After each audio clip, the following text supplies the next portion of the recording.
16వ అధ్యాయం 16వ వచనం నుంచి మనం చదువుకుందాం. మేము ప్రార్థనా స్థలమునకు వెళ్ళుచుండగా పూతోను అను దయ్యము పట్టినదై సోదె చెప్పుట చేత తన యజమానులకు బహులాభము సంపాదించుచున్న ఒక చిన్నది మాకు ఎదురుగా వచ్చెను. ఆమె పౌలును మమ్మును వెంబడించి,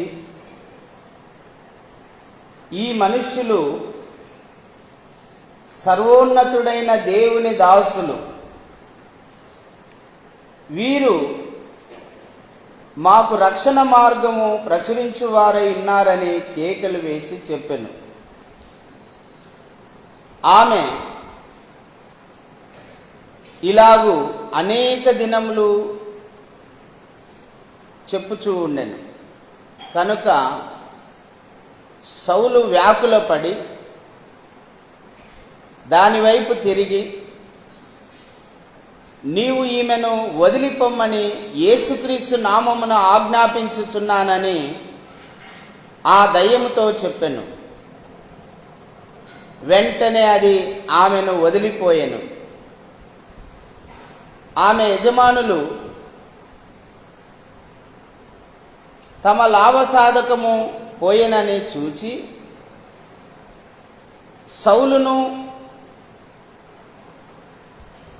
పౌలును శీలను పట్టుకొని గ్రామపు చావడిలోనికి అధికారుల యొద్దకు ఈడ్చుకొని పోయిరి. అంతటా న్యాయాధిపతుల యొద్దకు వారిని తీసుకొని వచ్చి, ఈ మనుష్యులు యూదులయుండి రోమీయులమైన మనము అంగీకరించుటకైనను చేయుటకైనను కూడని ఆచారములు ప్రచురించుచు మన పట్టణములను గలిబిలి చేయుచున్నారని చెప్పిరి. అప్పుడు జనసమూహము వారి మీదికి దొమ్మిగా వచ్చెను. న్యాయాధిపతులను వారి వస్త్రములను లాగివేసి వారిని బెత్తములతో కొట్టవలనని ఆజ్ఞాపించిరి. వారు చాలా దెబ్బలు కొట్టి వారిని చెరసాలలో వేసి భద్రముగా కనిపెట్టవలనని చెరసాల నాయకునికి ఆజ్ఞాపించిరి. అతడు అట్టి ఆజ్ఞ పొంది వారిని లోపలికి చెరసాల్లోనికి త్రోసి వారి కాళ్లకు బోండములు బిగించెను. అయితే మధ్యరాత్రి వేళ పౌలును శీలయు దేవునికి ప్రార్థించుచు కీర్తనలు పాడుచుండిరి. ఖైదీలు వినుచుండిరి. అప్పుడు అకస్మాత్తుగా మహాభూకంపము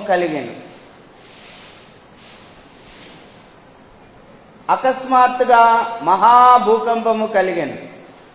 చెరసాల పునాదులు అదిరెను. వెంటనే తలుపులన్నీ తెరుచుకొనెను. అందరి బంధకములు ఊడెను.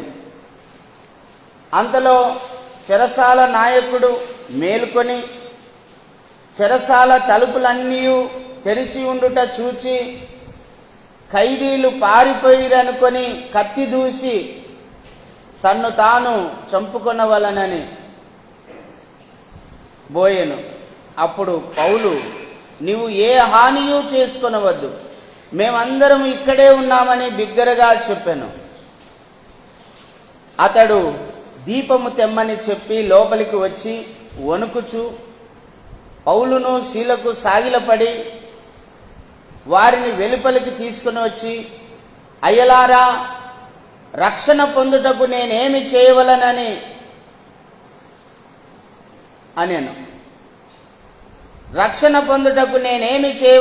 అనేను.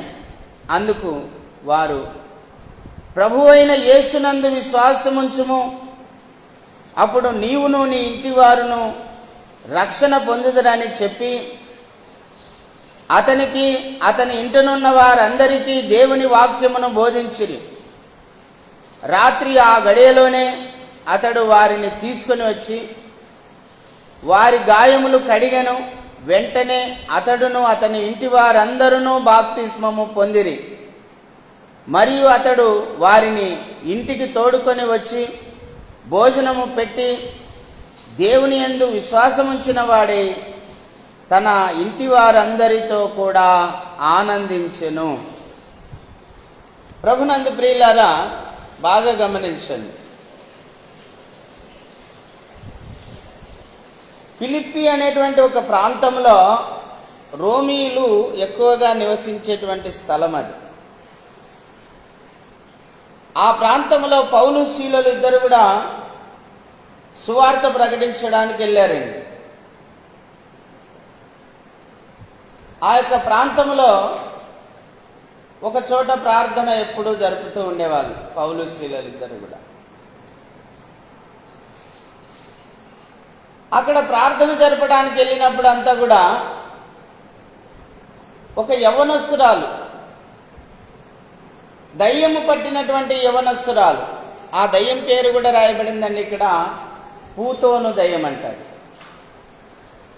ఈ పూతోను దయ్యం యొక్క ప్రత్యేకత ఏంటంటే సోద చెప్తుందంట. అది మన ఇళ్ళ మధ్య కూడా ఇంత గతంలో వచ్చేవాళ్ళు కదా, సోదే చెప్తామమ్మా సోదే అని వచ్చేవాళ్ళు, గద్దే చెప్తామమ్మా అని ఎరకల వాళ్ళు కూడా వచ్చేవాళ్ళు. అంటే ఒక దురాత్మ సహాయంతో వాళ్ళు సోద చెప్పేవాళ్ళు, ఒక దురాత్మ సహాయంతో వాళ్ళు ఆ యొక్క సోద చెప్పి బ్రతికేవాళ్ళు.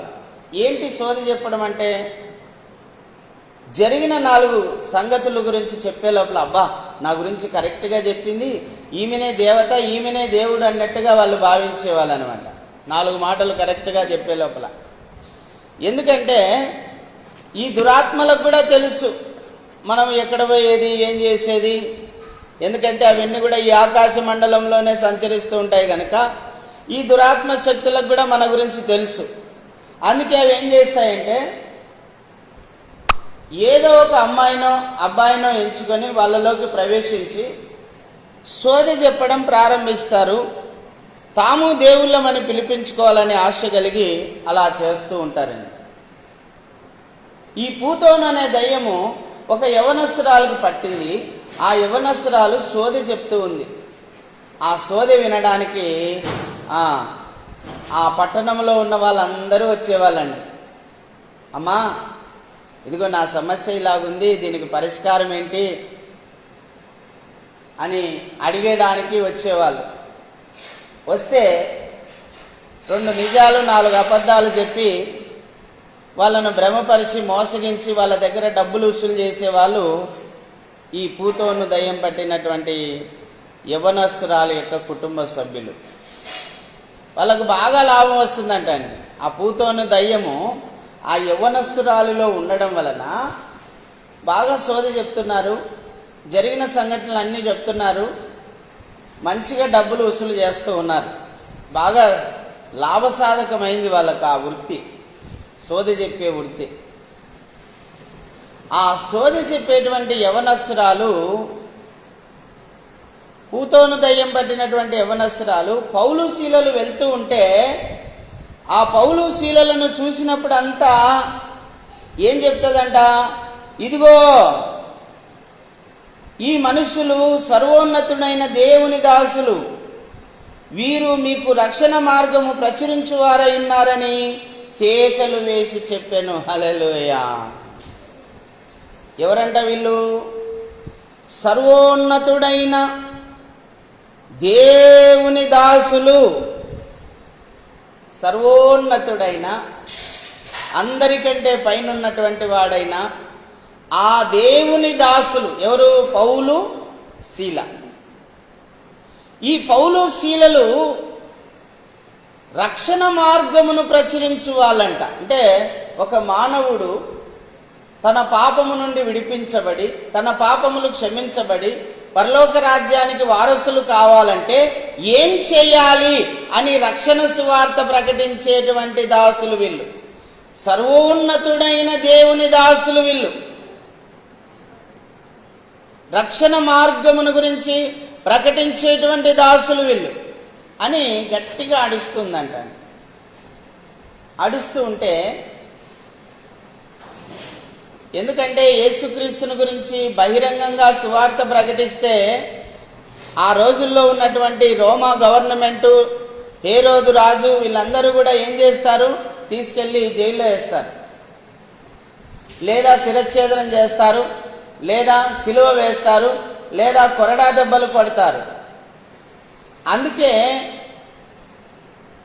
వెంటనే పౌలు ఏం చేశాడంటే ఆ యవనస్తురాల్లో ఉన్న దురాత్మను గ్రహించి ఆ దురాత్మను గద్దిస్తున్నాడండి. ఏమని గద్దిస్తూ ఉన్నాడు చూడండి. నీవు ఈమెను వదిలిపోమ్మని యేసుక్రీస్తు నామమున ఆజ్ఞాపించుచున్నానని ఆ దయ్యముతో చెప్పెను. వెంటనే అది ఆమెను వదిలిపోయెను. హల్లెలూయా.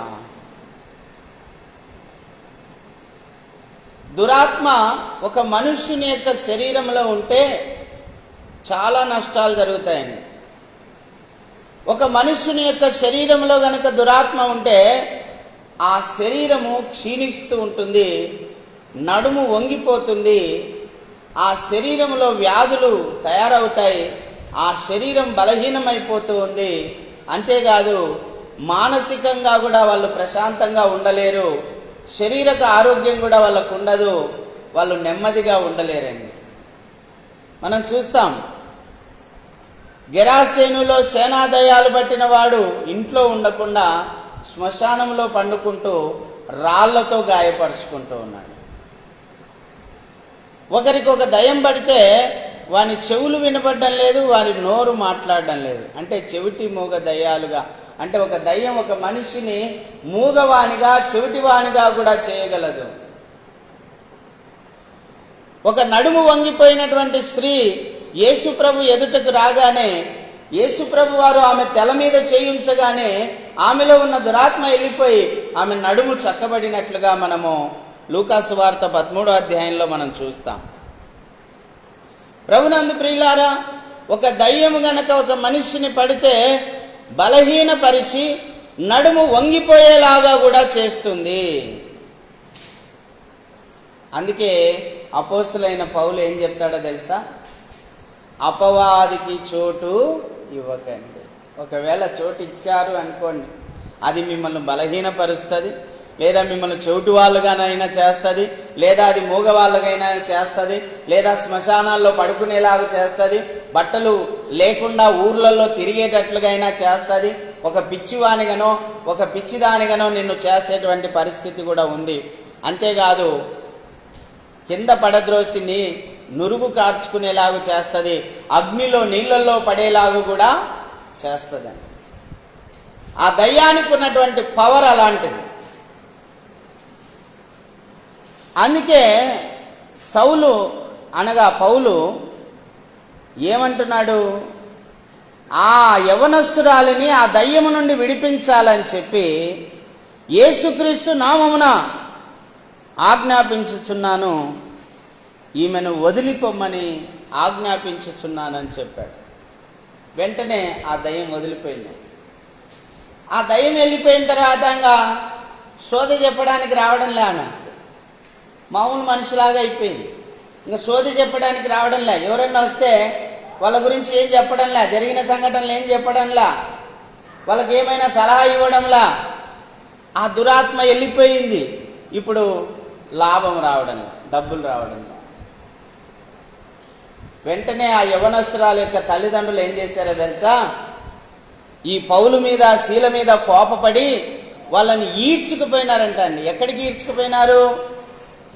న్యాయాధిపతుల దగ్గరికి ఈడ్చుకొని పోయారు. న్యాయాధిపతుల దగ్గరికి ఈడ్చుకుపోయి ఏం చెప్పాలా? అయ్యా, నా కుమార్తెకు పూతోను అనే ఒక దయ్యం ఉన్నది, ఆ దయ్యము ద్వారా మేము సోదె చెప్పుకొని బాగా డబ్బులు సంపాదించుకుంటుంటిమి, అయితే వీళ్ళు వచ్చి ఆ సోదె చెప్పే దయ్యాన్ని ఎల్లగొట్టారని చెప్పాలనా? అది చెప్పాలా? అక్కడ అక్కడ ఏం చెప్తున్నారంటే చూడండి, వాళ్ళు ఏం చెప్తున్నారో నేను మీకు 21వ వచనంలో రాయబడింది, 16-21లో చదువుతూ ఉన్నాను. రోమీయులమైన మనము అంగీకరించుటకైనను చేయుటకైనను కూడని ఆచారములు ప్రచురించుచు మన పట్టణము గలిబిలి చేయుచున్నారని చెప్పిరి. చూడండి, వీళ్ళు యూదులు. ఎవరు? పౌలు శీలాలు ఎవరండి? యూదులు. యూదులైనప్పటికీ ఏం బోధలు చేస్తున్నారంట? రోమీయులు అనుసరించకూడని బోధలు చేస్తున్నారంట. పూతోను దయ్యం ఏమని సాక్ష్యం ఇచ్చింది? వీళ్ళు సర్వోన్నతుడైన దేవుని దాసులని చెప్పింది. రక్షణ మార్గమును గురించి వీళ్ళు ప్రచురము చేయుచున్నారని చెప్పింది. ఆ మాటలు ఇక్కడ చెప్పలా. అంతే కదండి, ఎవనికి అనుగుణంగా వాడు మాట్లాడతాడు, కానీ వాస్తవాలు ఎవడు చెప్తాడు? వాస్తవాలు ఎవడైనా చెప్తాడా? ఎవరికి అవసరమైన రీతిగా ఎవరికి అనుగుణంగా వాళ్ళు చెప్పుకుంటారు, కానీ సత్యాన్ని ఎవడైనా ప్రకటిస్తాడా?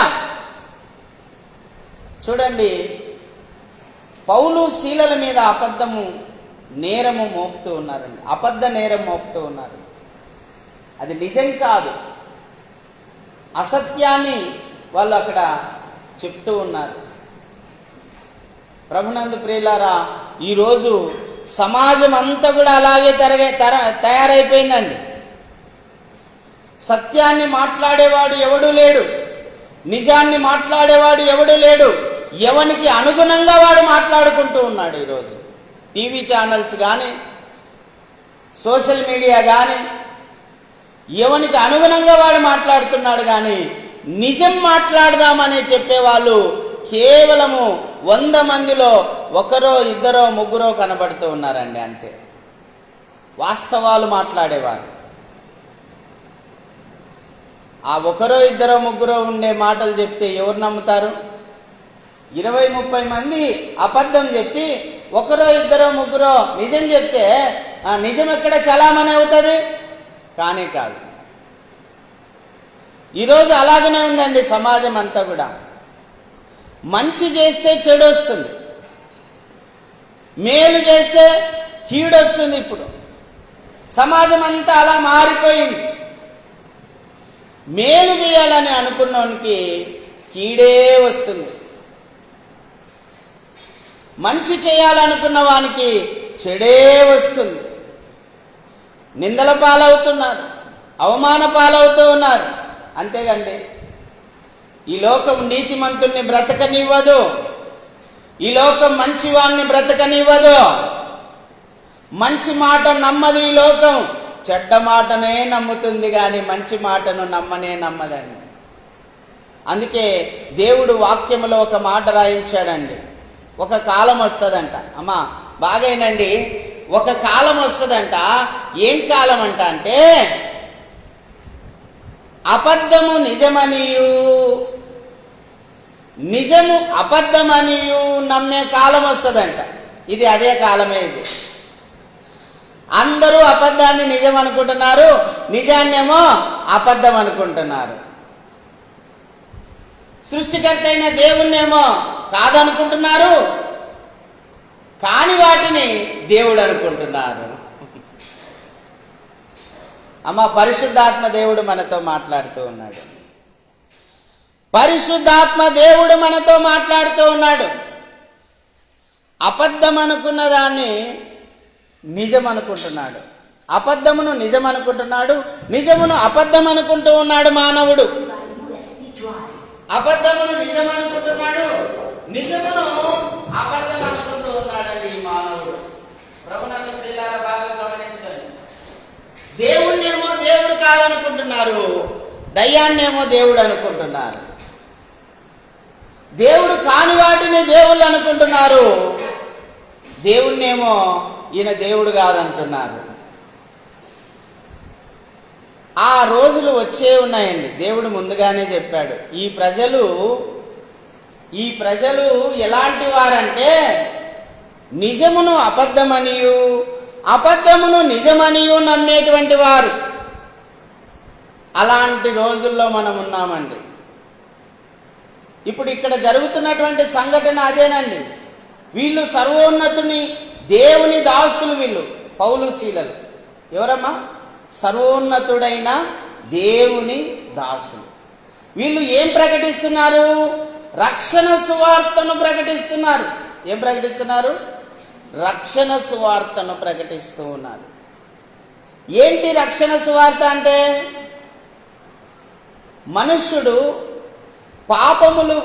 మనుషుని యొక్క పాపములు క్షమించబడాలంటే, మనుషుడు పాపము నుండి విడిపించబడి పరలోక రాజ్యంలో ప్రవేశించాలంటే యేసుక్రీస్తునందు విశ్వాసం ఉంచండి, ఆయన ద్వారా పాపక్షమాపణ పొందండి, ఆయన ద్వారా పరలోక రాజ్యానికి వారసులు కండి అని బోధించేటువంటి ఒక రక్షణ సువార్త ఇది.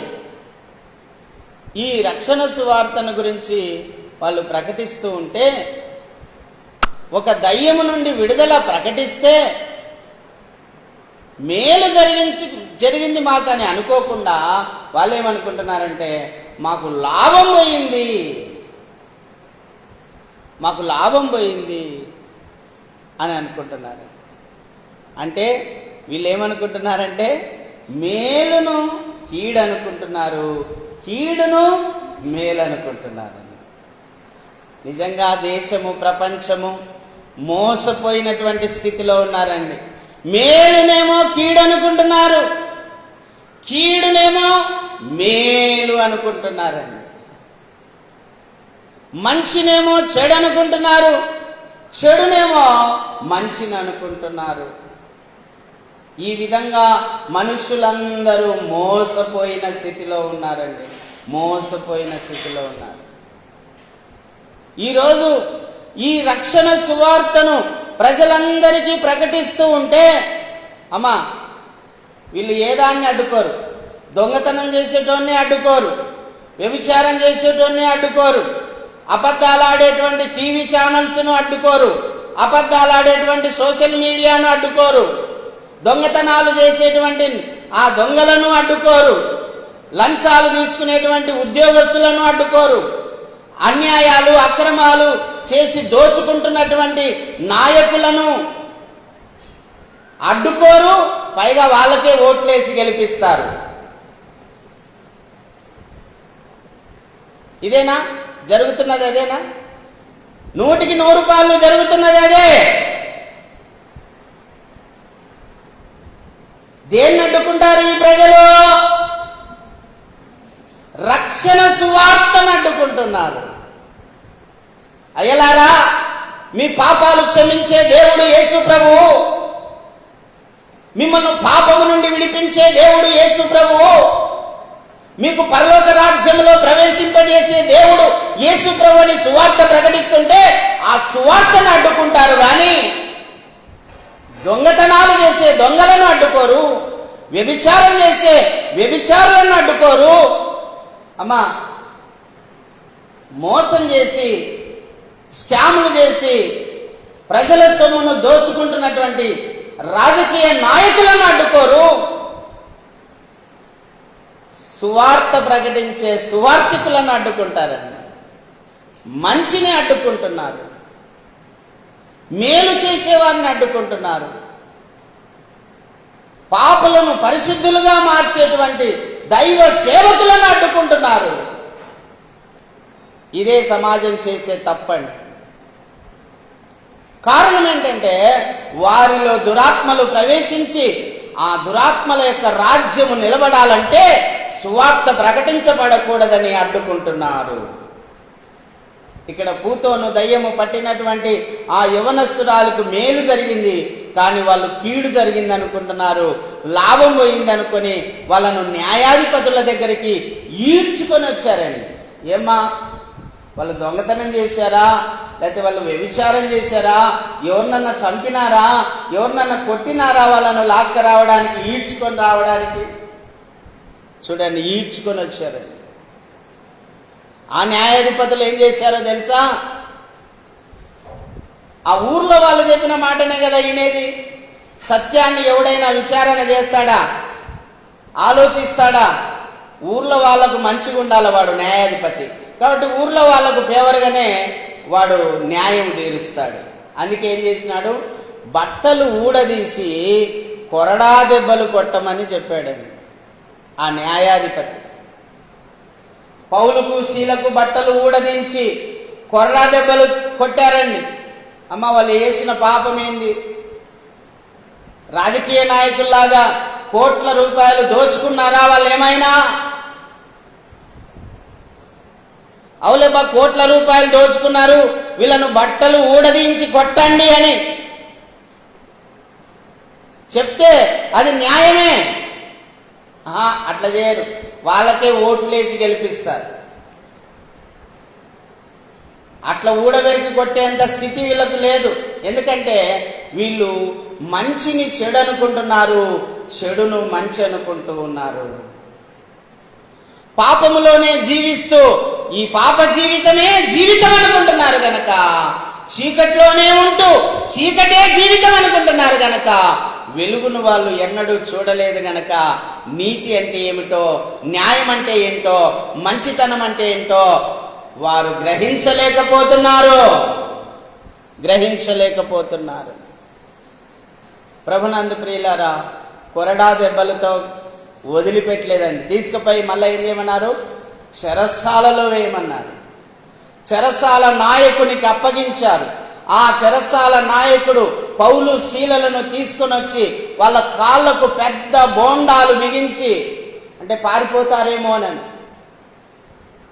పెద్ద బోండాలు బిగించి, సంకెళ్లతో వాళ్ళ చేతులను బంధించి ఒక పెద్ద చెరసాలలో వేశారండి. అందులో గజ దొంగలు కదా వీళ్ళు, కాబట్టి పారిపోతారు. కాబట్టి వీళ్ళకు బోండాలు, పెద్ద పెద్ద బోండాలు వేసి బిగించి పోకూడదని వాళ్ళకు బిగించి పెట్టారండి. 100 కోట్ల రూపాయలు స్కామ్లు చేసిన వాళ్ళకేమో జైల్లో బిర్యానీలు పెడతారు, జైల్లో విలాసవంతమైన ఏసీలు ఏర్పాటు చేస్తారు. కానీ దేవుని రాజ్య సువార్తను, రక్షణ సువార్తను, దేవుని గురించిన సువార్తను ప్రకటించే ఈ సువార్తికులకు మాత్రం పెద్ద పెద్ద బోండాలేసి బిగించి వాళ్ళను బంధిస్తారండి. చూడండి ఎక్కడుందో న్యాయం. న్యాయం ఎక్కడుంది? మనుషులందరూ అన్యాయస్తులైపోయారు, మనుషులందరూ అక్రమానికి అలవాటు పడిపోయారు, మనుషులందరూ చీకటికి అలవాటు పడిపోయారు, మనుషులందరూ దొమ్మిలకు దోపిడీలకు అలవాటు పడిపోయారు. అందుకే వాళ్ళ జీవితంలో మంచేదో చెడేదో గ్రహించుకునే స్థితిలో వాళ్ళకు లేరు. ఎందుకంటే ఈ యుగ సంబంధమైన దేవత వారి మనోనేత్రాలను మూసివేసింది. మనుషులందరూ ఈ యుగ సంబంధమైన దేవుని, ఆ యుగ సంబంధమైన దేవత చేతిలోకి వెళ్ళిపోయారు, వాని ఆధీనంలోకి వెళ్ళిపోయారు.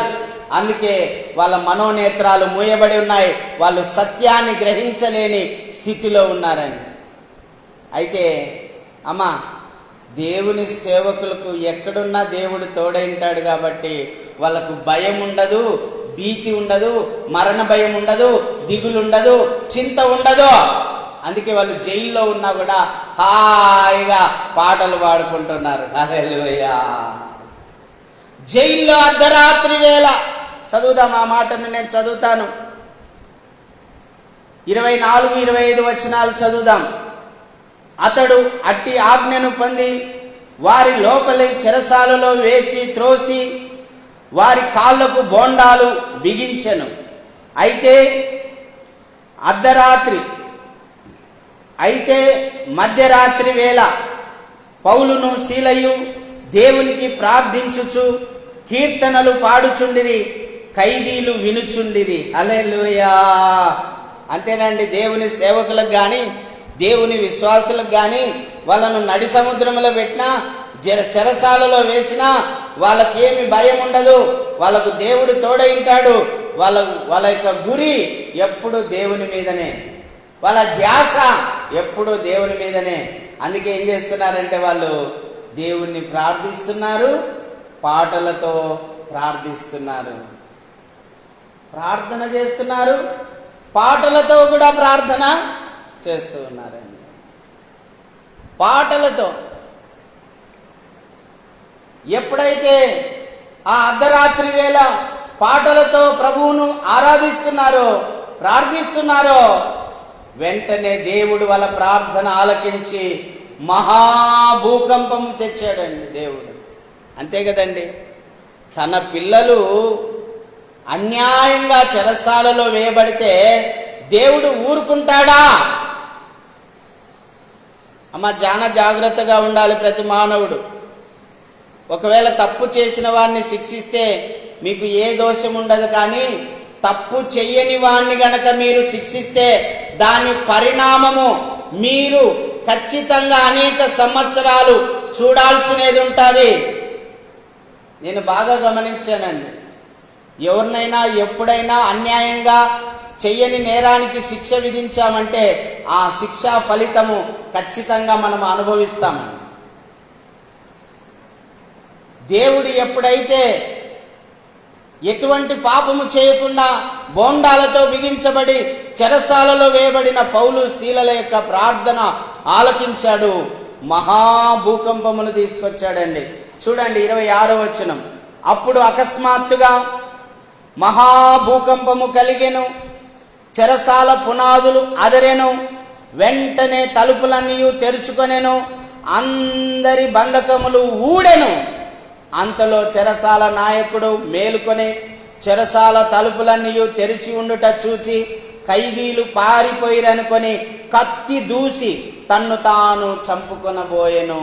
అంతే కదండి, మరి మహాభూకంపం వచ్చింది, చెరసాల డోర్లన్నీ ఓపెన్ అయినాయి, సంఖ్యలన్నీ తెగిపోయినాయి, ఇంకా అందరూ పారిపోయినారనుకున్నాడు. కానీ వీళ్ళందరూ పక్కన ఒక గదిలో ఉన్నారు, అది చెరసాల నాయకునికి తెలియదు. ఇక అందరూ పారిపోయారు. రాజు నన్ను తప్పకుండా చంపుతాడు, ఆయన చేతిలో చచ్చే బదులు నన్ను నేనుగా చంపుకునేది మేలని కత్తి పైకి ఎత్తుకున్నప్పుడు పౌలు వెంటనే అన్నాడు, అయ్యా అయ్యా, మేమందరం ఇక్కడే ఉన్నాం, మేము పారిపోలేదు. హల్లెలూయా. పారిపోవాలనుకుంటే పారిపోవచ్చు, కానీ దేవుడు ఒప్పుకుంటాడా? ఒప్పుకోడు. అందుకే చెరసాలలో ఉన్న ఖైదీలను గాని వాళ్ళు గాని ఎవ్వరు కూడా పారిపోలేదు, అందరూ అక్కడే ఉన్నారు. చూడండి, ఆ చెరసాల నాయకుడు అంటున్నాడు, అయ్యా, మీ దేవుడు ఎవరయ్యా? మీ దేవుని గురించి నాకు చెప్పు. ఆ సర్వోన్నతుని దేవుని గురించి నేను తెలుసుకోవాలి, ఆ దేవుణ్ణి ఎలా నమ్ముకోవాలో నాకు చెప్పు అంటే అప్పుడు పౌలు అంటున్నాడు, ప్రభువునందు విశ్వాసం ఉంచుము, అప్పుడు నీవును నీ ఇంటి వారు రక్షణ పొందుదురు అన్నాడండి. హల్లెలూయా. చదువుతాను, బాగా వినండి. అతడు దీపమును తెమ్మని చెప్పి లోపలికి వచ్చి వణకుచు పౌలును శీలకును సాగిలపడి వారిని వెలుపలికి తీసుకొని వచ్చి, అయ్యలారా అయ్యలారా, రక్షణ పొందుటకు నేనేమి చేయవలనెను. అందుకు వారు, ప్రభువైన యేసునందు విశ్వాసముంచుము, అప్పుడు నీవును నీ ఇంటి వారును రక్షణ పొందుదురని చెప్పి అతనికి అతని ఇంటి వారందరికీ వాక్యమును బోధించిరి. రాత్రి ఆ గడియలోనే అతడు వారిని తీసుకొని వచ్చి వారి గాయములన్నీ కడిగెను. వెంటనే అతడు అతని ఇంటి వారందరూ బాప్తిస్మము పొందిరి. హల్లెలూయా. యేసయ్య నామమునకే మహిమ కలుగును గాక. చూడండి, ఎంత గొప్ప అద్భుతము జరిగిందో చూడండి, ఎంత గొప్ప ఆశ్చర్యం జరిగిందో చూడండి. చెరసాలలో పాటలతో వాళ్ళు ప్రార్థిస్తూ ఉండగా మహాభూకంపం వచ్చింది.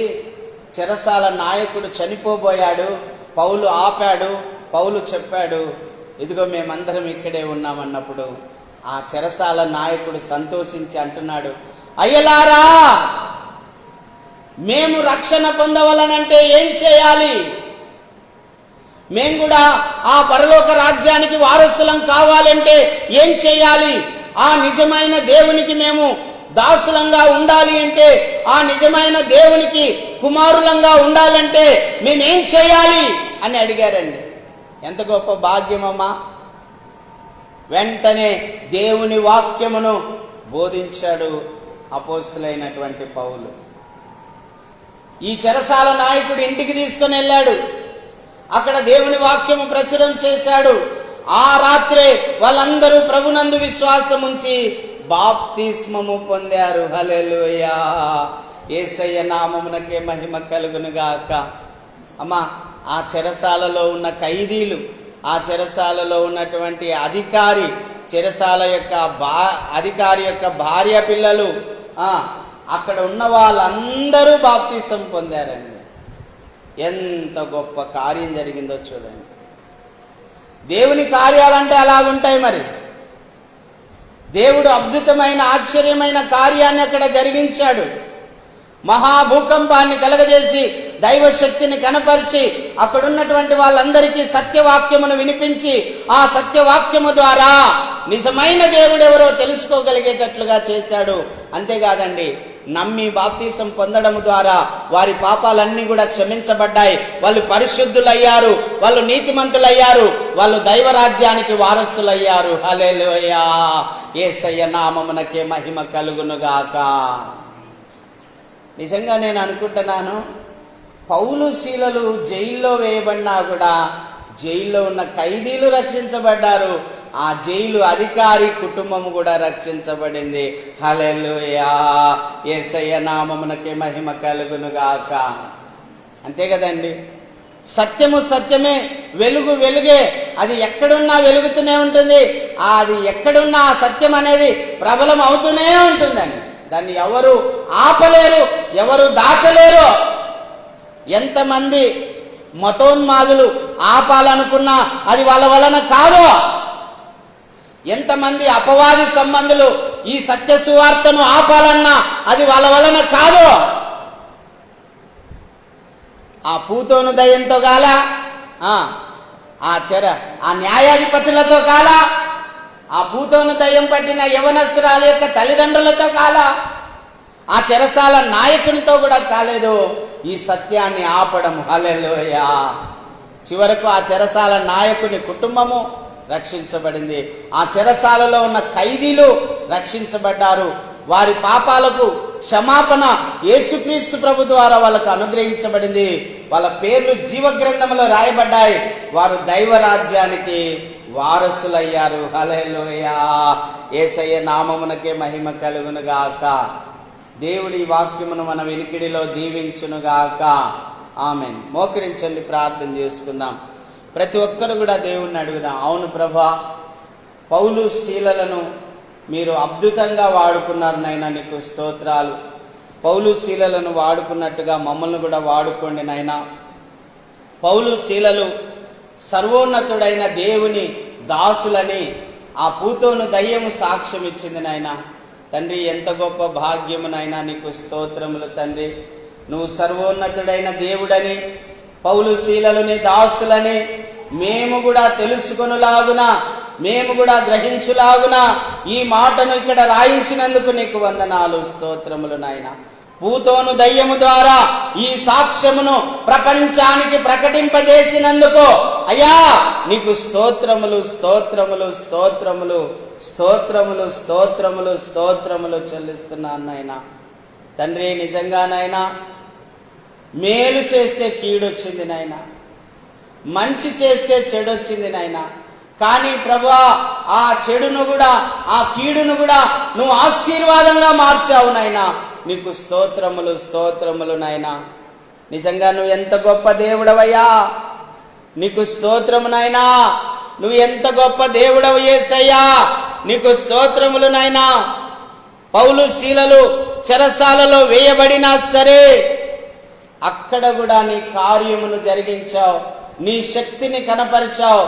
ఆ చెరసాలలో ఉన్న ఖైదీలను, ఆ చెరసాల నాయకుని కుటుంబాన్ని మీరు రక్షించారు ప్రభువా. నీకు వందనాలు, స్తోత్రములు నాయనా. అవును తండ్రి, నీ రక్షణ సువార్తను ఈ దయ్యాలు అడ్డుకోలేవు, ఎటువంటి దుష్ట శక్తులు అడ్డుకోలేవు, ఎటువంటి దుష్ట మనసులు కూడా అడ్డుకోలేరు. అది వాళ్ళ వలన కాదు. నిరూపించిన దేవా, నీకు స్తోత్రములు చెల్లిస్తున్నాను నాయనా. అలాంటి బలమైన అధికారాలు, అలాంటి బలమైన శక్తి ప్రభావాలు, అలాంటి బలమైన కార్యాలు ఈ అంత్య దినాల్లో నీ దాసులమైన మా ద్వారా, నీ విశ్వాసులైన ఈ బిడ్డల ద్వారా కూడా జరిగించమని నేను ప్రార్థన చేస్తున్నాను నాయనా. అయ్యా, మీ ఆత్మ ద్వారా ఈ కార్యాలన్నీ కూడా జరిగించి మీరే మహిమ, ఘనత, ప్రభావాలు పొందమని, ప్రతి ఆటంకమును తొలగించమని ప్రార్థిస్తున్నాను నాయనా. పూతోను దయ్యము లాంటివి ఈ లోకములో ఎన్నో సువార్తకు ఆటంకంగా ఉన్నాయి నాయనా. వాటన్నిటినీ నీ పాదముల కింద చిదగదొక్కించి ఆటంకాలన్నిటినీ తొలగించమని యేసు ప్రభు నామములో అడిగి వేడుకొని పొంది ఉన్నాము తండ్రి. ఆమేన్.